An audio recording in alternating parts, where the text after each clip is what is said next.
तो let's start this question. अब देखो, इसमें एक तो है कि तुम लंबा पूरा डिटेल सॉल्यूशन करो और फिर सोच के देखो कि क्या रिजल्ट आएगा।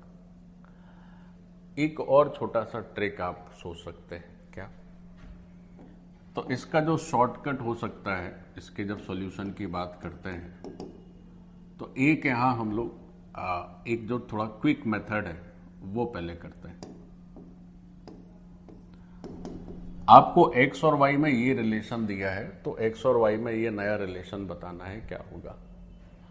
तो आप इसको देख के थोड़ा सा असेसमेंट करें और देखें कि जैसे cos to the power 4x दिया हुआ है, और एक बार मैं क्वेश्चन लिख ले रहा हूं, और फिर sin to the power 4x दिया है और sin स्क्वायर y दिया है, यानी x वाले टर्म्स ऊपर हैं बच्चों और y वाले टर्म्स नीचे है। ऊपर पावर में 4 है और नीचे पावर में 2 है। तो अगर तुम ऐसे सोचो कि सर अगर x इक्वल टू वाई हो जाए तब तो ये आइडेंटिटी ही हो जाएगी, है ना। सोच के देखो कि अगर हम ऐसे सोचें कि सर अगर x को y लिखें तब तो क्या हो जाएगा कि ये न्यूमरेटर में 4 पावर है cos x की और डिनोमिनेटर में 2 पावर है cos x का।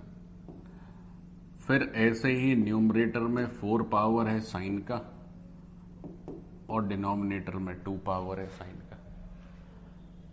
तो अगर ऐसा कर लेते हैं तो ये हो जाता है cos स्क्वायर एक्स और प्लस साइन स्क्वायर एक्स। तो ये तो 1 ही है। तो इसका मतलब ये हुआ कि अगर इसको 1 करना है तो ये एक पॉसिबिलिटीज हो सकती है, या ये इसका एक सॉल्यूशन हो सकता है इस इक्वेशन का। यानी ये इक्वेशन ऐसे हर x और y के लिए एप्लीकेबल होगा for which x is equal to y. तो अगर x इक्वल टू वाई है तो वही चीज वहां भी यूज कर लो। भाई यहां से एक रिजल्ट तो आ रहा है ना, x इक्वल टू वाई। अच्छा, ऐसा हो सकता है कि अब सॉल्व करें तो कुछ और भी आ जाए, लेकिन इसके लिए तो ये वैलिड ही है ना, तो इसके लिए वो भी वैलिड हो जाएगा। बस इतना ही सा तो है। तो फिर दूसरे मेथड की जरूरत ही नहीं है, एक ही मेथड करते हैं। क्यों लंबा गुणा भाग और रगड़ घिस की जाए उसमें। तो x इक्वल टू वाई हो गया बच्चों। तो अगर x इक्वल टू वाई हो गया तो जो हमें बतानी है, जो बताना है रिजल्ट, उसमें cos to the power 4 y की जगह x रख दीजिए और नीचे cos स्क्वायर x दिया हुआ है, और फिर sin to the power 4 y की जगह वहां भी x रख दीजिए और नीचे जो है sin स्क्वायर x कर दीजिए। तो ये भी तो वही हो गया, मतलब फर्स्ट टर्म हो जाएगा cos स्क्वायर एक्स और सेकेंड टर्म हो जाएगा sin स्क्वायर एक्स। तो इसकी वैल्यू किसके बराबर हो जाएगी? 1 के बराबर, है ना। तो ये 1 के बराबर हो गया तो आंसर हो गया, बस 1 ही तो आंसर है।